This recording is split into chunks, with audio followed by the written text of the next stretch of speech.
Assalamualaikum warahmatullahi wabarakatuh. Saya Deli Izalia dari kelas 1B NIM 20040150026 dari Fakultas Farmasi dan Sains UHAMKA. Di sini saya akan menjelaskan tentang proses translasi.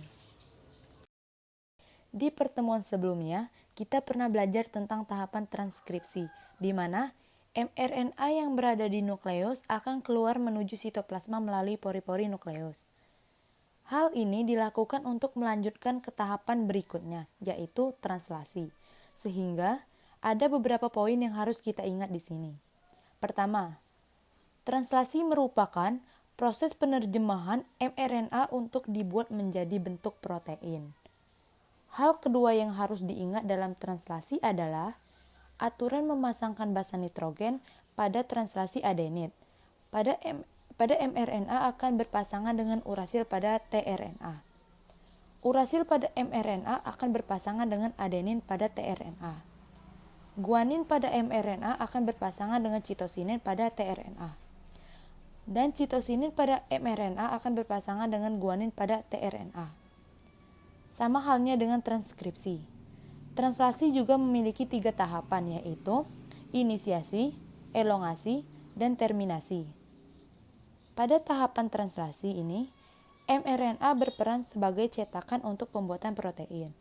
Sebagaimana kita ketahui bahwa mRNA mengandung urutan 3 basa nitrogen yang disebut dengan kodon. Dalam sintesis protein, kurang lebih terdapat 64 kodon atau kode genetik yang mengatur dalam pembentukan asam amino tertentu.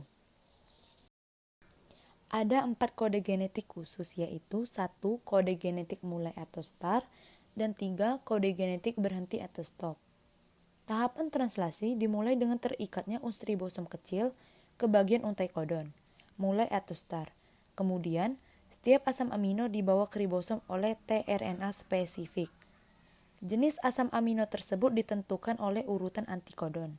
Pada tRNA terbentuk pasangan basa komplementer antara kodon mRNA dan antikodon dari tRNA. Setelah itu, tRNA akan mengikat kodon start unit ribosom besar akan terikat untuk membentuk proses translasi dan proses inisiasi pun selesai. Dalam subunit ribosom, terdapat 3 ruang yang berbeda yang disebut dengan situs E untuk F-skip, P untuk peptidil, dan A untuk abseptor. Selama elongasi, setiap asam amino dibawa ke untai mRNA oleh tRNA melalui pasangan basah yang sesuai dengan kodon dan antikodon. Setiap antikodon pada tRNA merupakan kode yang sesuai dengan asam amino tertentu. Ketika ada sebuah tRNA dengan muatan asam amino yang diberikan pada situs A, maka akan terjadi pemutusan asam amino pada situs P, yang mengakibatkan asam amino berpindah ke situs A dan membentuk ikatan peptida.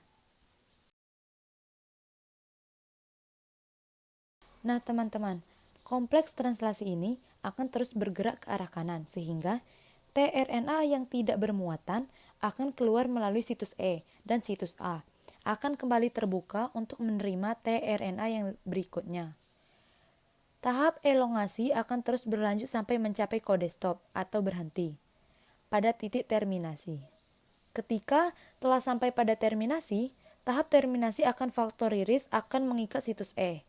Pada kode stop dan polipeptida akan dilepaskan dari tRNA pada situs P.